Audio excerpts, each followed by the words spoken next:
The desert sun baked the horizon into a wavering blur, the heat rolling off the sand in shimmering waves. Every step she took ground fine dust into her boots and pulled sweat from her skin. The straps of the ammo crates bit into her shoulders, digging deeper with each mile. She clenched her jaw and shifted the weight, refusing to stumble. The last thing she wanted was for the SEALs ahead of her to turn and smirk, to remind her that she wasn't supposed to be here in the first place. To them, she was just the Mule. It was a name that stuck after the first mission she joined back, when her job was defined in the simplest of terms. Carry the ammunition. Stay out of the way. Don't slow the unit down. She didn't argue, because it was true. She wasn't a warrior, not in the way they were. Her body was built lean, not broad. Her training was logistical, not lethal. But she had volunteered anyway, determined to prove that she could keep up with the best of the best. The first weeks had been hell.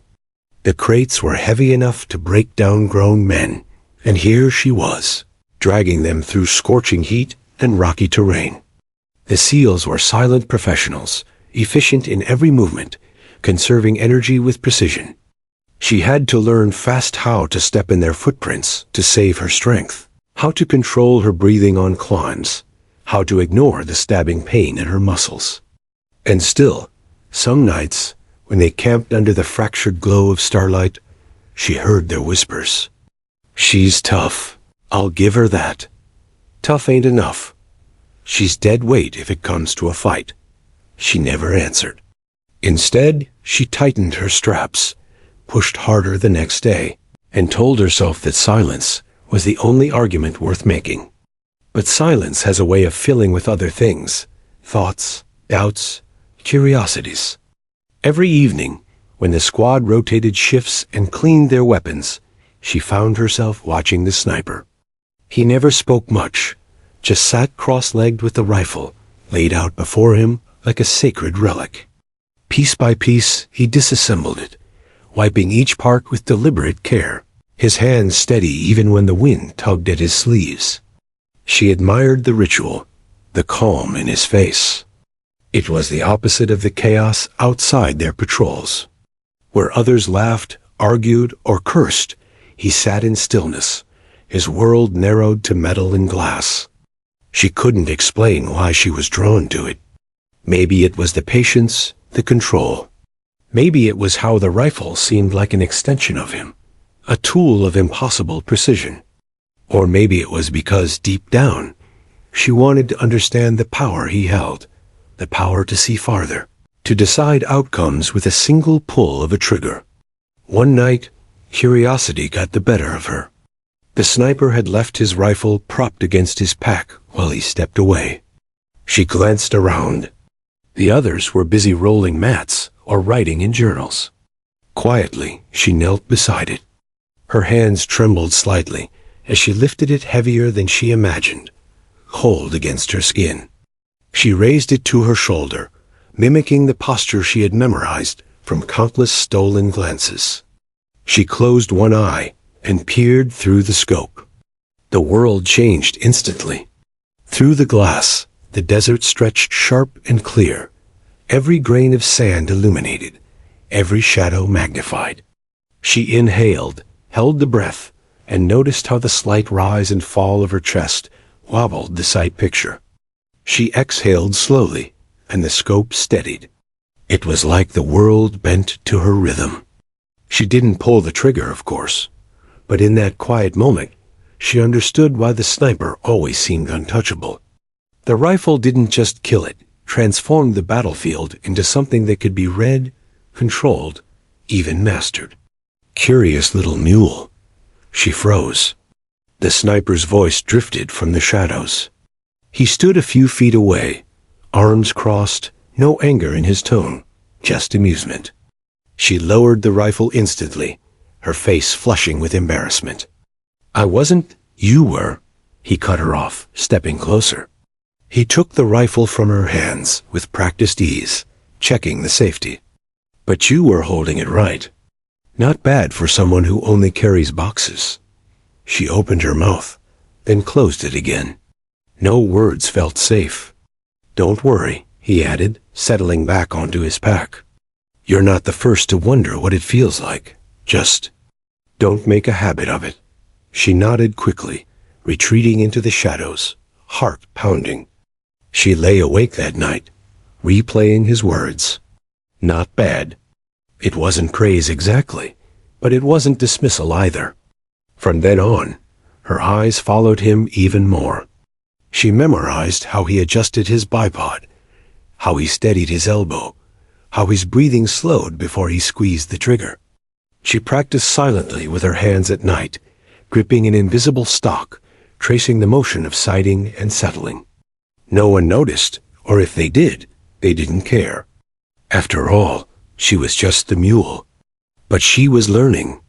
The next mission was another grind miles of barren ground, the ammo crates heavier than ever. Sweat streaked her back, sand clung to her skin, and her muscles screamed for relief.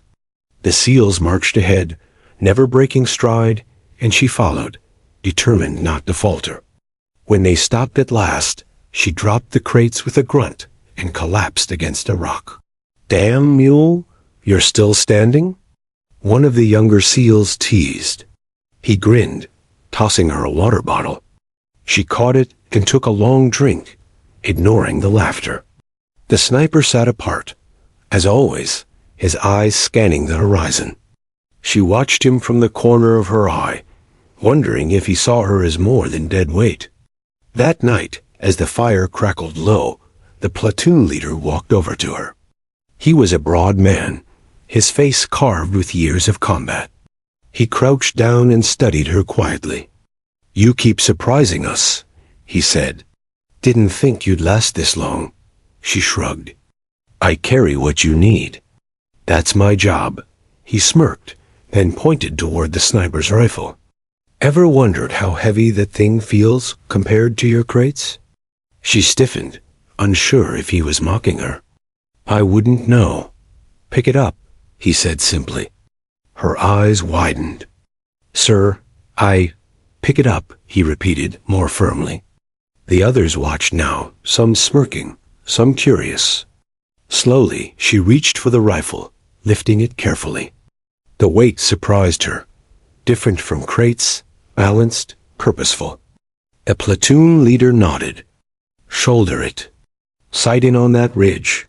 She hesitated and obeyed. The scope revealed the rocky outcrop, sharper than her naked eye could manage. She steadied her breath, adjusting instinctively. For a moment, the laughter died. "Well, I'll be damned," one of the men muttered. The sniper, watching silently, gave a single nod.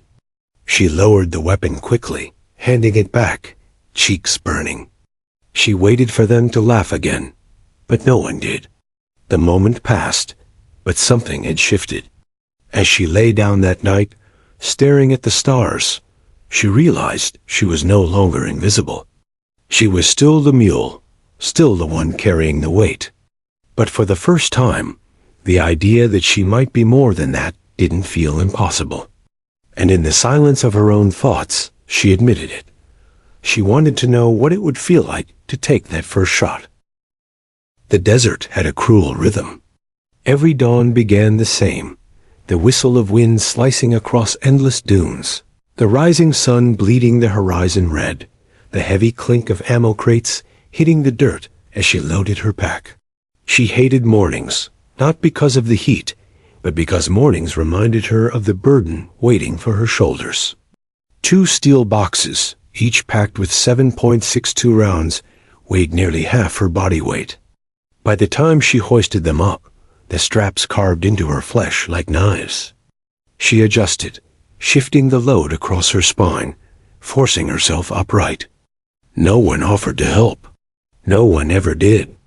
She understood why. To the SEALs, she wasn't one of them, never had been, never would be. They were warriors forged through years of combat and brutal training. She was logistics, support, a last-minute replacement for a supply officer who never made deployment. Her role was simple: carry the lifeline. Ammunition was everything out here. more valuable than food or water. Without her, their guns fell silent. But that didn't make her equal. It made her useful.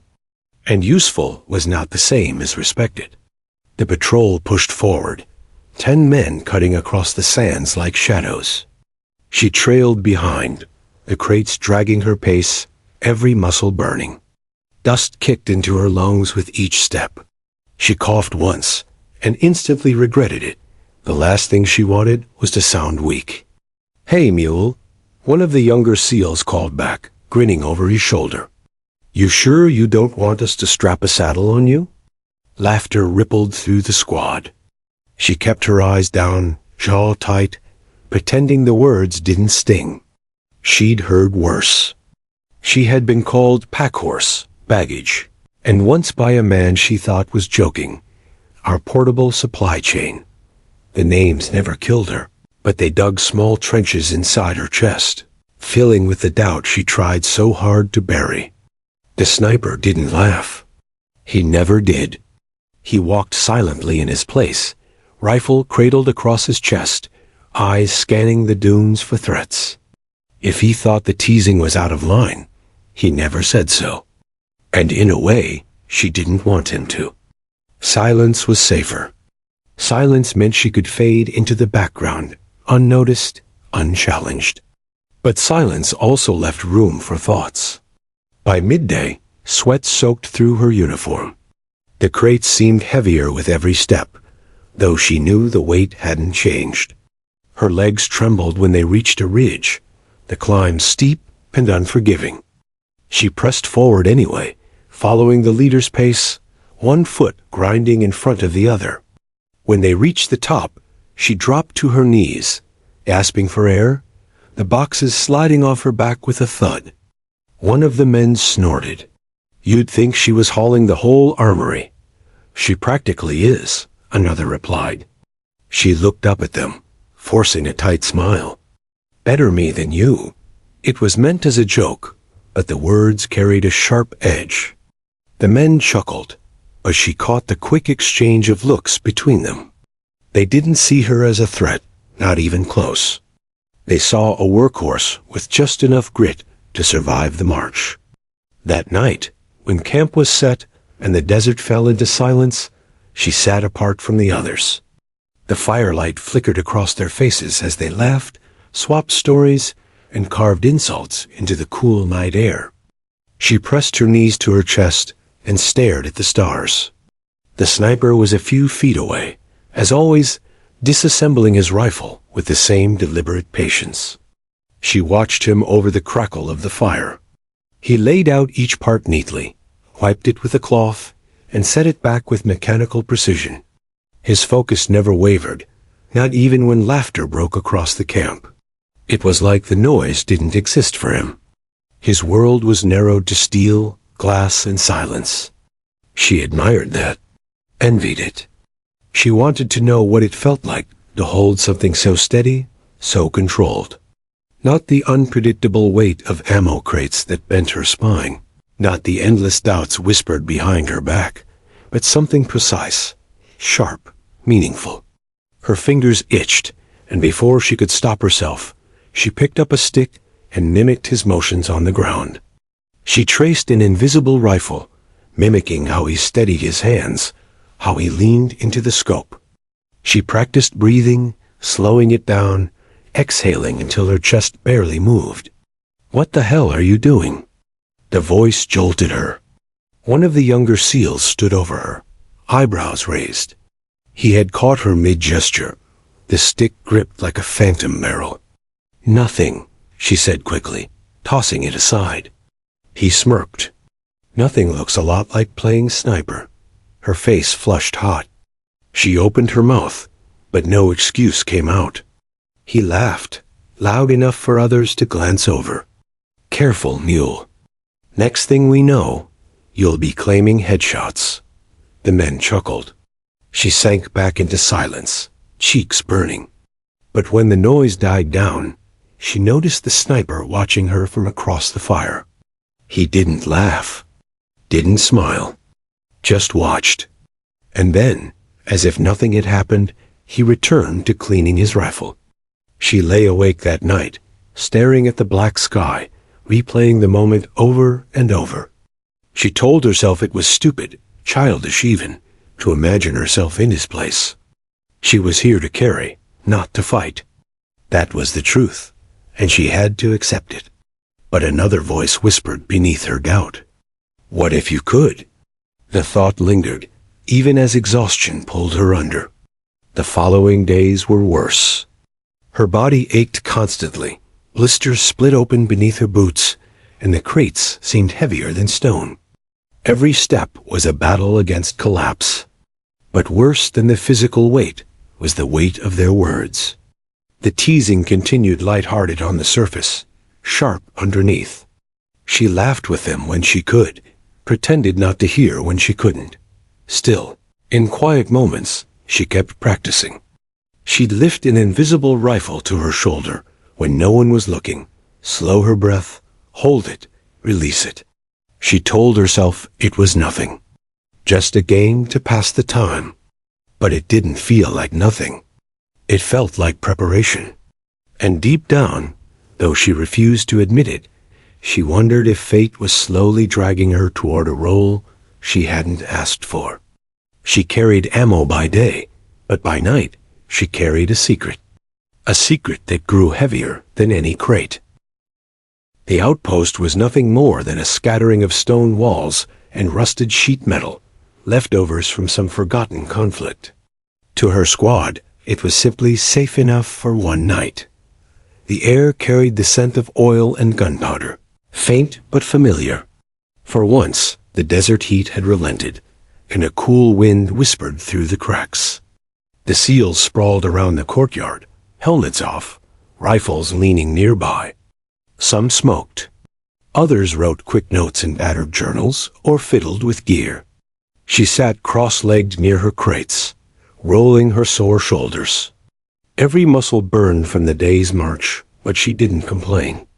The platoon leader, an imposing figure with a permanent scowl, was in a rare, light mood. He chuckled as one of the younger SEALs recounted a story about a botched bar fight stateside. Laughter echoed off the stone walls, brief and sharp. Then, perhaps out of boredom, perhaps out of curiosity, the leader's gaze shifted to her. You, he said, pointing with his chin. She stiffened. Sir? He gestured toward the sniper rifle resting on its pack a few feet away. Ever hold one of those? The men immediately perked up, grins forming. She shook her head quickly. No, sir. Not my role. Not your role, he repeated, smirking. Right now your role is to sit there looking bored. Pick it up. The courtyard grew quieter. The sniper who sat nearby, cleaning a sidearm, didn't move. His eyes flicked toward her, unreadable. She swallowed. Sir, I don't think... That wasn't a request, the leader cut in, his voice firm but not unkind. Slowly, she crawled forward and reached for the rifle. It was heavier than she remembered from that stolen moment weeks ago, its cold weight demanding both respect and strength. She cradled it, careful, almost reverent. Now shoulder it, the leader instructed. Sight down the ridge. The ridge loomed beyond the courtyard wall, a jagged silhouette against the fading sky. Her hands trembled as she raised the rifle, pressing the stock against her shoulder. She lowered one eye to the scope. The world transformed. The glass sharpened every line, every shadow. She could see details on the ridge she hadn't noticed before. Cracks in the stone, a bird perched on the highest peak, the wavering heat rising from the ground below. Her breathing grew louder in her ears, and instinctively she slowed it. Inhale, hold, exhale. The scope steadied. For a long moment, the men said nothing. Then one whistled low. Well, damn. Look at that. She's not shaking. Another murmured. The leader smirked. You've been watching, haven't you? Her face flushed hot. She lowered the rifle quickly, setting it back on the pack as though it might burn her. Just curious, she muttered. Laughter broke out, but it wasn't the sharp, mocking kind she usually heard. This laughter was tinged with surprise, even respect. The sniper finally spoke, his voice calm and even. She's been paying attention. Most rookies can't hold sight steady their first time. The words hung in the air like a quiet verdict. The others glanced at him, then at her. For once, she wasn't just the mule. Don't get any ideas, one of the younger SEALs teased, though his tone lacked its usual bite. You're still on crate duty?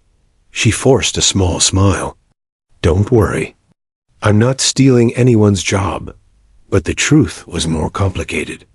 That night, as the fire crackled low, she lay awake with the image of the ridge still etched into her mind. She replayed the sensation of the rifle pressed against her shoulder, the way the world had sharpened into focus through the scope.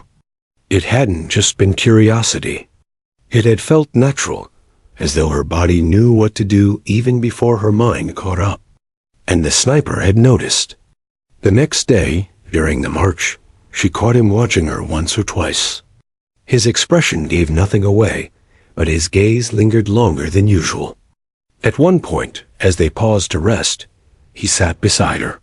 You held it well, he said simply. She blinked, surprised he'd spoken to her at all. I was just imitating what I've seen you do.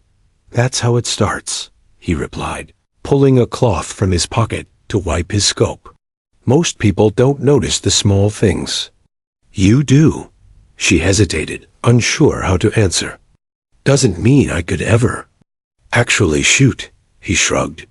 Shooting's the easy part. It's seeing that matters. The words stayed with her. Over the next week, she found herself practicing again when no one was watching, raising her arms as if shouldering a rifle, steadying her breath, sighting invisible targets across the sand. She told herself it was just a way to pass time, to distract herself from the endless burden of crates and the sting of her comrades' jokes. But deep inside, she knew it was more. One evening, as they prepared to move out again, the sniper caught her mimicking his stance in the shadows. He didn't scold her. Instead, he handed her an empty cartridge, small and brass, placing it lightly in her palm. Balance this on the barrel next time you practice, he said. If it doesn't fall when you pull the trigger, you're doing it right. She stared at him, stunned. You're teaching me? Don't think of it that way, he said, standing. Think of it as keeping your mind sharp. You carry more than just ammo. You carry options. Then he walked away, leaving her holding the cartridge like a secret. That night, she practiced. She balanced the shell on the stick she used as a makeshift barrel, controlling her breathing until the imaginary trigger broke without knocking it off. Over and over, until her arms ached, until her lungs felt raw. No one else knew. No one else saw. But for the first time since she joined the squad, she didn't feel like just the mule. She felt like someone who might be more. The desert was too quiet. They'd been moving since dawn, a straight line of shadows cutting across an endless expanse of sand and rock. The sun had already begun its climb, turning the horizon into molten gold. Normally, the silence of the desert was comforting, predictable, steady, unchanging. But this silence felt different. It pressed against the skin, heavy and expectant, like the desert itself was holding its breath. She felt it before she understood it. Her boots crunched softly against the gravel ridge, her ammo crates pulling at her shoulders like anchors. Sweat traced hot lines down her back, her breath steady but sharp. She scanned the horizon, though she knew she wasn't trained for what to look for. Still, something about the stillness raised every hair on her arms. The platoon leader lifted a fist, halting the squad. 10 bodies froze instantly. She did too, shifting her weight carefully to avoid the clatter of the ammo boxes. The sniper crouched low, glassing the ridges ahead with his scope. Nothing. No movement. just rocks and sand stretching endlessly. Then came the crack. It was sharp, brutal, echoing across the ridge like lightning splitting stone. A split second later, the sound of impact dirt spraying inches from the leader's boots. Contact! Someone shouted. The world erupted. Gunfire ripped across the desert. Bullets smacked into rocks, sending shards into the air. The squad scattered, dropping low, rifles snapping to shoulders. She hit the ground hard, the ammo crates thudding against her ribs. Dust filled her mouth as she scrambled behind a boulder, heart pounding. The sniper was already prone, his long rifle extending over a rock ledge. He steadied his scope, exhaled, and fired. One shot, another, each echoed with calm precision, cutting through the chaos. But the enemy was dug in deep, spread across the ridge opposite them. Muzzle flashes winked like fireflies, a dozen at least. She pressed her back to the stone, clutching her crates. She was useless here, nothing but weight. Fear clawed at her chest, but louder than fear was frustration. She wanted to do something. The crack came again, this time closer. She turned just in time to see the sniper jerk, his body twisting as the impact slammed him to the ground. Blood splattered across the stone, dark against the pale sand. His rifle clattered beside him, sliding out of reach. For a heartbeat, the entire battlefield froze in her mind. She saw everything at once, the sniper writhing, clutching his side. The squad pinned down, their rifles barking but outgunned. The enemy advancing from higher ground, their fire raining down with brutal precision. And the rifle lying abandoned. She didn't think. She crawled, dirt grinding into her elbows, bullets sparking off the rocks around her.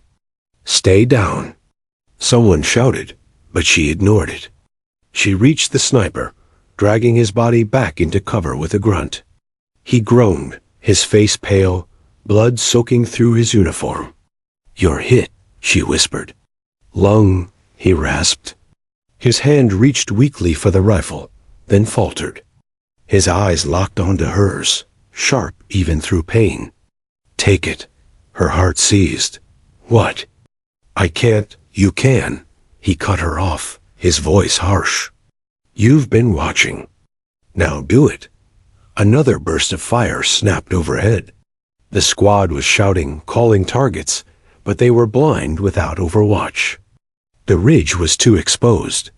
Without a sniper, they were dead. Her hand hovered over the rifle. It felt impossible. This wasn't her fight. She wasn't supposed to shoot. She was the mule, the carrier, the invisible one. But then she remembered the ridge through the scope. The way the world had steadied when she exhaled. The cartridge balanced on the stick. The sniper's quiet words, "You carry more than ammo. You carry options." Her fingers closed around the rifle. The weight was different now, alive, urgent. She slid forward, prone beside the rock, the rifle pressed against her shoulder. The scope framed the chaos in stunning clarity. Enemy shapes moved across the ridge, dark against the pale stone. She steadied her breath. Inhale, hold, exhale. Her fingers squeezed. The rifle cracked, recoiling into her shoulder. Through the scope, an enemy gunner jerked back, collapsing into the sand. For a moment, silence filled her mind. Not the battlefield, not the shouting. It was as if the world had narrowed to that single shot. Then another muzzle flash. She shifted, tracking, steadying. Her breathing slowed. The second shot rang out, and another figure crumpled. The squad's fire surged with new energy. They shouted, emboldened, rallying behind her unseen cover. She didn't hear them. She didn't even feel the burn of the rifle against her shoulder. All that existed was the rhythm of her breath and the clarity of the scope. Target. Exhale. Fire. Each shot pushed back the enemy, buying her team precious seconds. Behind her, The sniper coughed, blood flecking his lips. But when he glanced at her, a faint smile tugged at the corner of his mouth. "You're in it now," he rasped. She didn't answer. She couldn't. Her world had narrowed too far, sharpened too much. For the first time, she wasn't just carrying the fight. She was the fight. The rifle was heavier now. Not in pounds, but in weight of consequence. Her cheek pressed into the stock, sweat sliding down her temple, her hands steady despite the roar of adrenaline crashing through her veins. The world beyond the scope shrank into a perfect circle. A barren ridge, jagged rocks, and the flickering bursts of enemy muzzle fire. She drew in a breath, deep and measured, just as she had seen the sniper do countless times. The sand stung her lips, the air dry and metallic. Her lungs ached, but she held the breath, waiting for the stillness to come. The crosshairs hovered, then steadied on the chest of a man, rising with a rocket launcher. Exhale. Squeeze. The rifle cracked, bucking against her shoulder. In that instant, the man folded backward, the launcher clattering to the stone before he could fire. The shot echoed across the valley, sharp and absolute. Her stomach lurched. The realization hit like a punch. That was a life she had just taken. Not a paper target, not a simulation of man. She blinked, forcing air into her lungs. But before she could process it, another muzzle flash sparked. She swung the scope, found a head peeking above cover. Her breath steadied almost without her consent. Inhale. Exhale. Squeeze. The figure crumpled. 2. Her hands trembled, but the rifle stayed locked in place. Behind her, voices rose in disbelief. "Who the hell's shooting?" One of the SEALs barked. "It's her," another shouted back, tone half shock, half awe. Bullets whined overhead, chewing into their cover. She didn't look up. She couldn't afford to. Every time her eye met the glass, the world shrank into sharpness, stripping away the chaos, the fear, even her own doubts. It was only target in breath. She caught a glimpse of the squad leader crawling closer, his face streaked with grit. He leaned beside her, his voice low but firm. "You keep shooting like that, we get out of here alive. Don't stop." Her lips parted, trembling. "I don't think," he snapped. "Just do it." She swallowed hard, nodding once, and turned back to the scope. The enemy was shifting now, faltering under her precision. They weren't used to being hunted. She tracked another shadow darting between rocks, squeezed off a round, and watched the figure collapse mid-stride. 3. Her stomach knotted tighter with each shot. Every pull of the trigger chipped away at the person she thought she was, the quiet mule, the background support, the girl no one expected to matter. Each shot pushed her further into something else, something she hadn't chosen, but couldn't escape. She thought of the sniper, bleeding out behind her. His voice echoed in her head.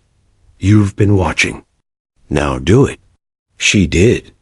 A fourth enemy fell. Then a fifth. The squad was moving now, no longer pinned. Their rifles barked in rhythm, surging forward under her cover fire.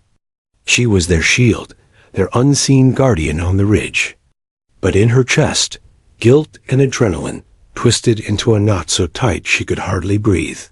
She was saving them, yes, but at what cost? Her scope caught movement at the edge of the ridge.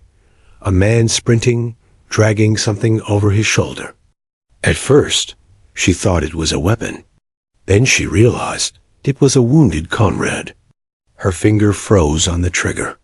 Through the glass, she saw the man's face twisted with fear, sweat cutting through the grime. The injured soldier moaned, barely conscious. They weren't aiming at her squad, they were just retreating. Her hands shook. Could she take that shot? Did she have the right? Shoot her. Someone barked behind her. Take him before he circles back. Her chest tightened. This wasn't war in the abstract. It was choice. Her choice. She exhaled, eyes burning, and lowered the scope. No shot, she muttered. Damn it. The seal cursed, but didn't press. She pressed her forehead against the stock, fighting to steady herself. She wasn't a machine. She couldn't erase the line between saving her team and pulling the trigger on someone just trying to live. The battle raged for what felt like an eternity, but was only minutes. Under her cover, the squad pushed forward, flanking the enemy positions. The tide turned. The gunfire lessened. The muzzle flashes vanished one by one. And then silence. Real silence. Her ears rang, her cheek still pressed to the rifle.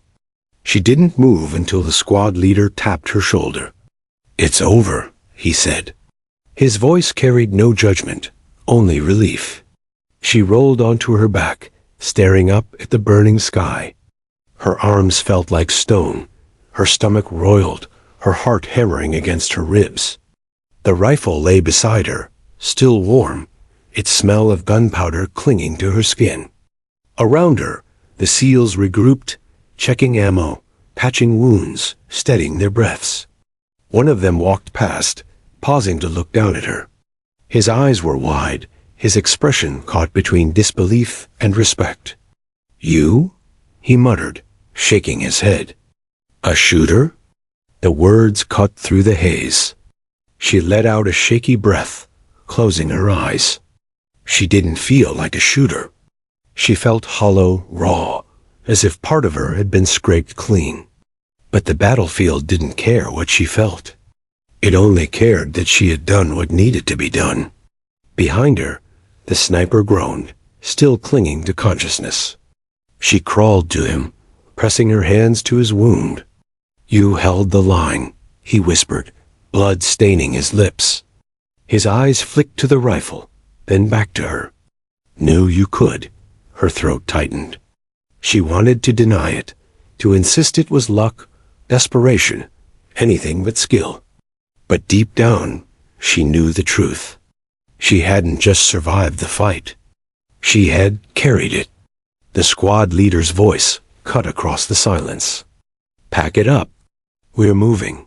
She stood slowly, her body heavy with exhaustion, the rifle slung across her chest now, not left behind. She could feel the eyes of the team on her, silent and measuring. The ammo mule was gone. In her place was something new, something she wasn't ready to name. The march out of the valley was heavier than any load she had ever carried. Her shoulders were free of ammo crates. Now the weight she had once cursed felt like nothing compared to the rifle, slung across her chest. Every step sent it thudding against her back, a reminder of what it had demanded of her. She wasn't sure if it was a weapon or a chain. The squad moved cautiously through the ravine, boots crunching over shale. The sun had shifted, shadows stretching long across the rock.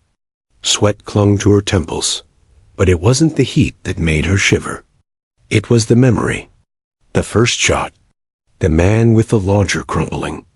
The second, the third, the fourth. The one she couldn't take. Her stomach turned each time she replayed it. Those faces would follow her into sleep, if sleep ever came again.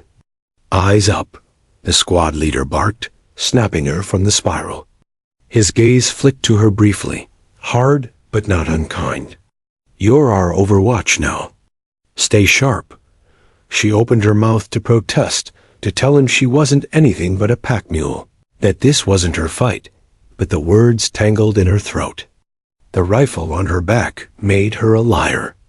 They reached a plateau, overlooking a stretch of broken terrain. The leader raised a fist, signaling a halt. The team fanned out, securing the perimeter. She stood awkwardly, unsure of her place, until the sniper propped against a rock, pale but conscious, crooked a bloodied finger at her. "Up high," he rasped. His voice was weak, but his eyes burned with certainty. "Find your perch." Her chest tightened. "I'm not." "You are," he interrupted. A grimace twisted his face, but he didn't look away. You saved us. Now keep saving us. That's all it is. Her throat went dry. She wanted to tell him he was wrong, that it wasn't courage, but desperation, that she had pulled the trigger because she'd had no choice. But deep down, she knew he was right. The rifle wasn't just steel. It was expectation now, and there was no walking away from it. She climbed a jagged outcrop overlooking the valley. From here, she could see the terrain spread wide, jagged rocks and shadowed gullies. She set the rifle down, the scope catching the last of the sun's glare. For a moment, she just stared at it. Her reflection ghosted faintly in the glass, pale, uncertain, not the face of a sniper. But then she heard them below her squad, moving, trusting that someone was watching their backs. Trusting her. She forced herself prone, pressed her cheek to the stock, and brought the world into focus. Through the scope, the desert shifted into sharpness. The rocks weren't just rocks. They were cover. The shadows weren't empty. They were threats waiting to move. Every flicker, every sway of dust became possibility. Her finger hovered near the trigger, trembling. She thought of her old self, the girl bent under crates, faceless and unnoticed. That girl had been safe, invisible. Now, every shot made her visible in ways she wasn't sure she wanted. Movement, she whispered into the radio, surprising herself with the calm in her own voice. The leader's voice crackled back instantly. Call it. 2 o'clock, 50 meters. Ridge line. The squad adjusted, weapons trained. The figure appeared an enemy scout, creeping along the rocks. Her breath caught. This was it again. Choice, duty, survival. Inhale, exhale, squeeze. The rifle cracked. The scout dropped. Below, the squad leader's voice cut through the static. Target down. Good eyes. She let out the breath she hadn't realized she'd been holding. Her hands shook slightly, but she forced them steady. One shot didn't make her a sniper, but it made her necessary.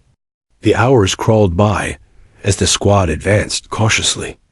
Each step was shadowed by her scope, each movement under her guard. Twice more she fired, once at a gunman setting an ambush, another time at a distant figure signaling with a mirror. Each time, the same rhythm carried her through. Inhale, exhale, squeeze. Each time, the weight in her chest grew heavier. The SEALs began to look at her differently. Not with disbelief now, but with reliance. A nod for one as he passed. A quiet, nice shot, muttered without ceremony. They didn't treat her like a miracle anymore. They treated her like part of the team. That terrified her more than anything. When night fell, they set up a makeshift camp in the shadow of the ridge. The stars burned cold above them, the desert whispering with wind. She sat apart, the rifle across her knees, staring at her hands. The sniper was laid out near the fire, bandaged, his breaths ragged but steady. When she approached, he cracked an eye open. "You've got the shakes," he murmured. She hugged her knees, voice low. "I can't stop thinking about them." The one's eye. She choked on the word. "Shot," he coughed, a grim laugh. "Good, means you're still human." She frowned, frustrated. "Then how do you do it? How do you keep pulling the trigger?" His gaze drifted toward the dark horizon. "I don't think about the ones I take. I think about the ones I save. My brothers out there, depending on me to see what they can't. You focus on them, or this'll eat you alive." She was silent, the fire popping between them. The logic made sense, but her heart didn't know how to accept it. After a long pause, he added softly, "You're not a sniper because you want to be. You're a sniper because right now, they need you to be. That's all." Her eyes burned, but she nodded. Later, when the others slept, she lay awake, the rifle propped at her side. The desert was endless and black, broken only by the glow of stars. She listened to the wind and the distant rustle of sand shifting. Her fingers brushed the rifle's stock, tracing its cold lines. She hated it, and yet she couldn't let it go. It was both curse and lifeline. Somewhere deep inside, she understood. This wasn't temporary. That line she had crossed on the ridge couldn't be uncrossed. She had carried ammo once. Now she carried lives. And she wasn't sure which weighed more. The desert night gave way to a bruised dawn, the horizon painted in streaks of purple and red. The squad had been moving for hours, tired and battered, their boots dragging through loose gravel.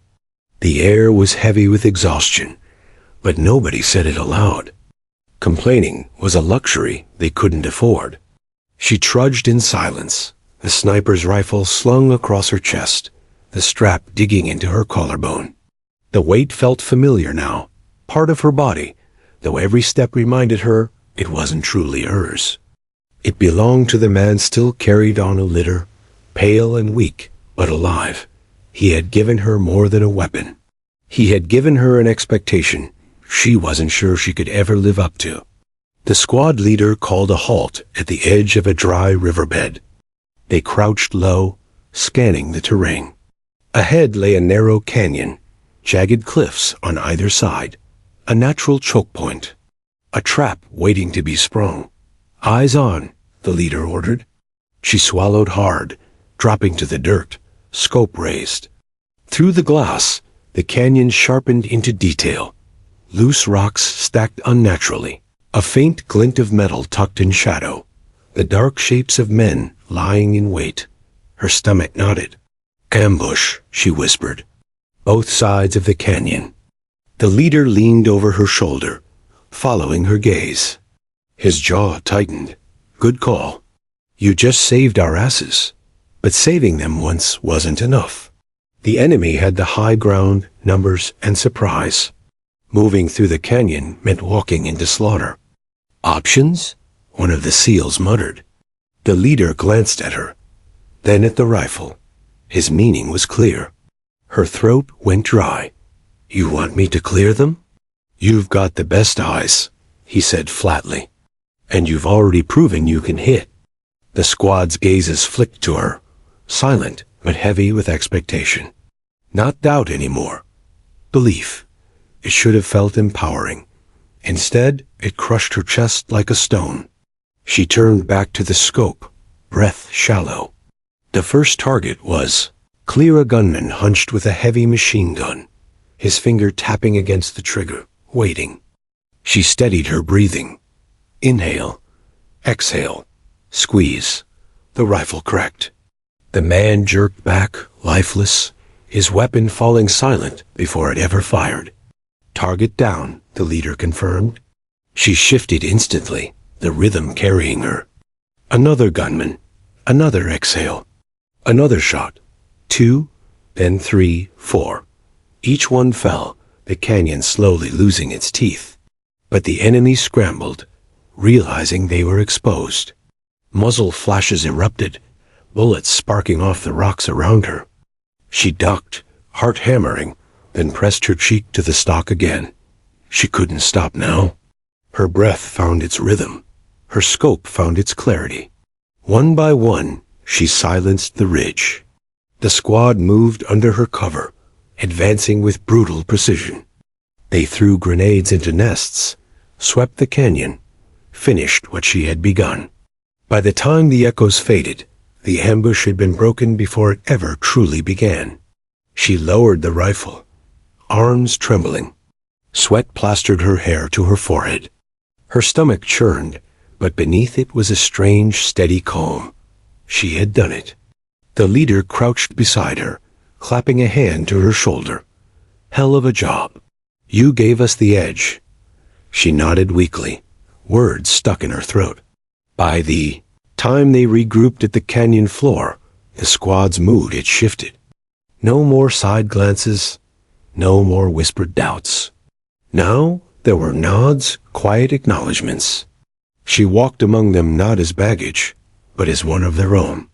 That night, when they finally stopped, the fire was small and the desert cold. She sat, apart, cleaning the rifle, as she'd seen the sniper do so many nights before. Her hands moved carefully, methodically, though her thoughts swirled with the day's kills. The sniper stirred from where he lay, his bandaged chest rising shallowly. He beckoned her over with a faint gesture. "You carried it well," he rasped. She shook her head, her voice low. "I don't know if I can keep doing this. You already have." His eyes locked onto hers, unwavering despite his weakness. With a trembling hand, he reached into his vest pocket and pulled something. Small and worn, a cloth patch, frayed at the edges, the emblem of his sniper role. Her eyes widened. "No, that's yours. Not anymore." He pressed it into her palm, curling her fingers around it. "I didn't give it because I was shot. I gave it because you earned it. Out there, today, you weren't the mule. You were the one keeping us alive." Her throat tightened, words failing. The patch felt heavier than the rifle, heavier than any ammo crate she had ever hauled.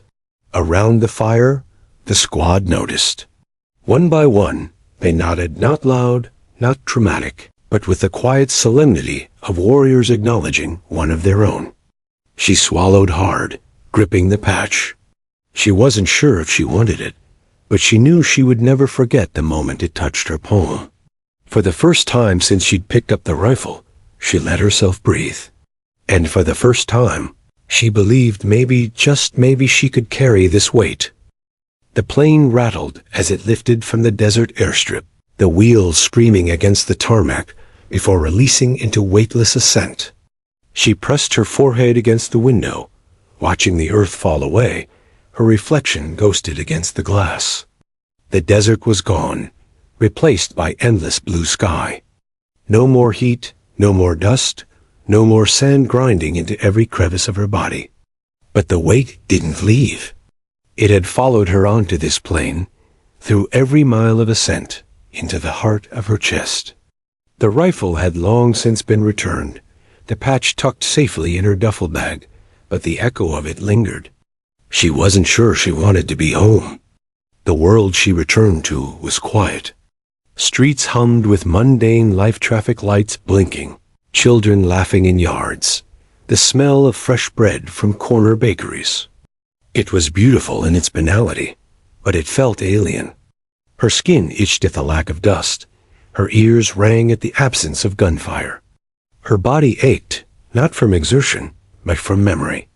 She walked through the terminal, duffel slung over her shoulder. Soldiers greeted each other, hugging, laughing. She kept her head down, eyes fixed on the floor, keeping to the shadows. A family waited in the arrivals area, waving and shouting, but she turned away. Their joy felt like noise, like a world she could no longer fully inhabit. She thought of the squad, her squad out there, in the silence between missions, watching, surviving. She had saved them. And yet, for all their reliance on her, she felt hollow. The patch pressed against her chest as she carried it from the duffel. She fingered it lightly, the frayed edges rough against her skin. She had earned it, yes. But it wasn't a reward. It was a reminder of every shot she had fired, every life she had taken, every moment she had stared into the scope and made the choice between hesitation and action. Her phone buzzed. A text from the sniper, short, simple. "Good work. Don't let it break you." She read it twice, fingers trembling. The words didn't make it easier. They reminded her of the line she had crossed, the one she could never uncross. She folded the patch into her palm and pressed it close. That night, she lay in her childhood bedroom, the familiar walls comforting and alien at the same time. Posters she had grown up with stared down, unchanging. The moonlight spilled through the curtains, illuminating the dust motes dancing in the air. She stared at the ceiling, thinking of the desert, the ridge, the canyon, the faces of those she had taken. Sleep didn't come easily. When it finally did, it brought dreams she couldn't control, flashes of sand and fire, the echoes of rifle cracks, faces twisting in fear, in surprise, in pain. She woke drenched in sweat, chest tight, heart hammering. Her hands instinctively reached for the rifle that wasn't there. She realized then that this was her life now.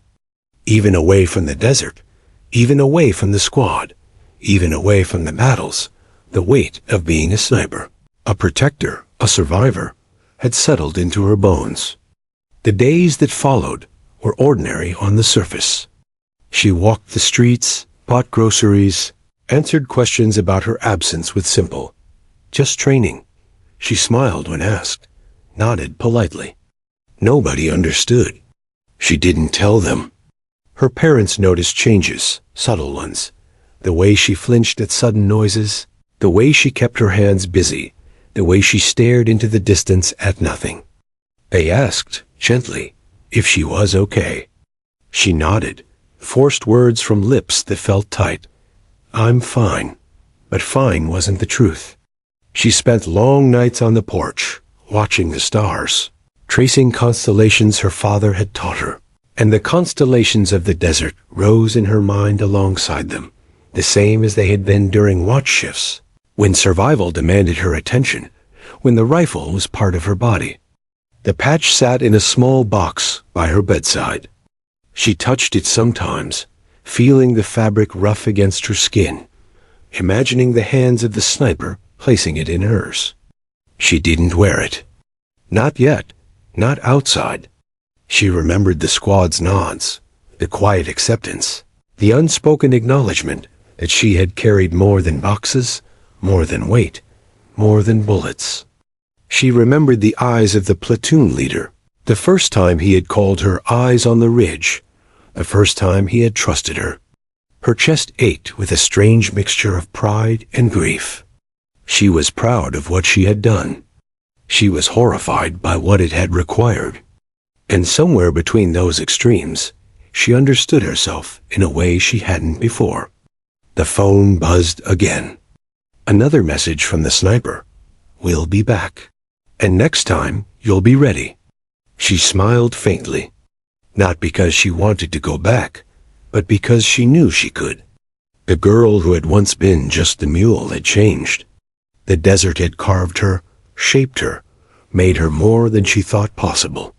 She pressed the patch to her chest, letting the fabric rest over her heart. It was more than cloth. It was memory. It was duty. It was proof.